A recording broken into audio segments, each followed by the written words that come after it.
ఎవరైనా సరే మీ పిల్లల్ని ఎక్కడికైనా టూర్కి తీసుకెళ్లాలనుకుంటే మీరు తిరుపతికి పోకపోయినా పర్వాలేదు, మీరు ఏ కాశీకో లేకపోతే చార్ధామ్ యాత్రలకో తీసుకుపోకపోయినా పర్లేదు. ప్లీజ్ మిత్రులారా, నేను మీకు నిజంగా చెప్పేది ఏంటంటే ఒక 3 ప్లేస్లకి మీ పిల్లల్ని తీసుకెళ్ళండి, లేదా మీరన్నా వెళ్ళి రండి. 3 ప్లేస్లు. ఇది గుర్తుంచుకోండి. ఈ 3 ప్లేస్ల గురించి ఖచ్చితంగా మీరు గుర్తుంచుకోండి. మీ జీవితంలో ఎంతో కొంత కష్టమో నష్టమో డబ్బులు వెనకేసుకుంటారో లేదో, అండమాన్ నికోబార్కి వెళ్ళిరండి ఒక్కసారి. అండమాన్ నికోబార్లో వీర్ సావర్కర్ చెరసాల మనకు కనబడుతుంది, జైలు కనబడుతుంది. ఆయన ఎంత దారుణమైన పరిస్థితుల్లో ఆయనని క్షోభకు గురి చేశారో తెలుస్తుంది. ఒక్కసారి ఆ జైలుకి మీరు వెళ్ళండి, మీ పిల్లల్ని తీసుకెళ్ళండి.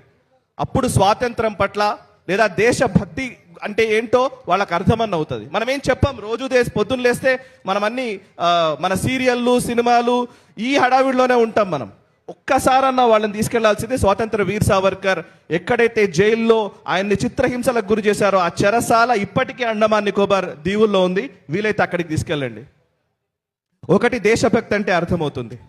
2 ఈ దేశం పట్ల ఈ ధర్మం పట్ల భక్తి రావాలి అని అంటే కాశ్మీర్కి తీసుకెళ్ళండి. కాశ్మీర్లో శారదా అమ్మవారి గుడి ఉంటుంది ఒకటి, తీత్వాల్ అనే ఒక ప్లేస్లో. అక్కడ గుడి కట్టుకున్నాం మనం. ఇప్పుడు మనం శారదా అమ్మవారి గుడి శంకరాచార్యులు అధిష్ఠించినటువంటి గుడి పాకిస్తానోడి కంట్రోల్లో ఉంది, పాకిస్తాన్ ఆక్రమిత భూభాగంలో ఉంది శారదా అమ్మవారి పీఠం. అక్కడికి మనం వెళ్ళలేము, అక్కడికి వెళ్ళడానికి అవకాశం లేదు. కానీ కరెక్ట్గా బార్డర్లో ఎల్ఓసి దగ్గర తీత్వాల్ అనే ఒక గ్రామంలో ఒక గుడి కట్టాడు రవీంద్ర పండిట్ అనే వ్యక్తి. అక్కడికి తీసుకెళ్ళండి. అట్లీస్ట్ అర్థమవుతుంది. పక్కనే పాకిస్తాన్ జెండాలు కనబడతాయి, పాకిస్తాన్ సైన్యం అక్కడి నుంచి కనబడుతూ ఉంటుంది. మన అమ్మవారు అక్కడ ఉంది, చూస్తుంటే కనబడుతూ ఉంటుంది ఆ పాకిస్తాన్ సరిహద్దు. అటువైపేమో పాకిస్తాన్ ఆక్రమిత మన భూభాగమే, అది మన భూభాగమే, వాడి కంట్రోల్లో ఉంది. అటువైపు అమ్మవారు ఉంది. మనం అక్కడికి వెళ్ళలేని పరిస్థితుల్లో ఇక్కడ గుడి కట్టుకున్నాము. ఒక్కసారి తీసుకెళ్తే ఒళ్ళు మండిపోకుండా ఉన్నారంటే మాత్రం వాడు హిందువే కాదు. 3వది ఈ 2 ప్లేస్లు. 3వ ప్లేస్ కార్గిల్ వార్ మెమోరియల్ అనే ఒక ప్లేస్ ఉంది, లే దగ్గర ఉంటుంది, లదాఖ్లో ఉంటుంది.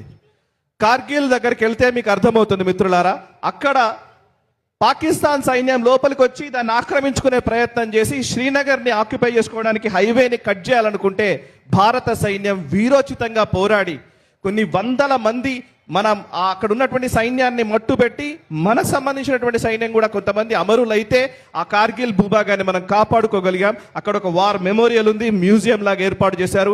వెళ్ళి అక్కడ ఉన్నటువంటి సైన్యానికి సంబంధించినటువంటి సమాధుల ముందు ఒక్కసారి పాదాలకు దండం పెట్టుకొని రండి.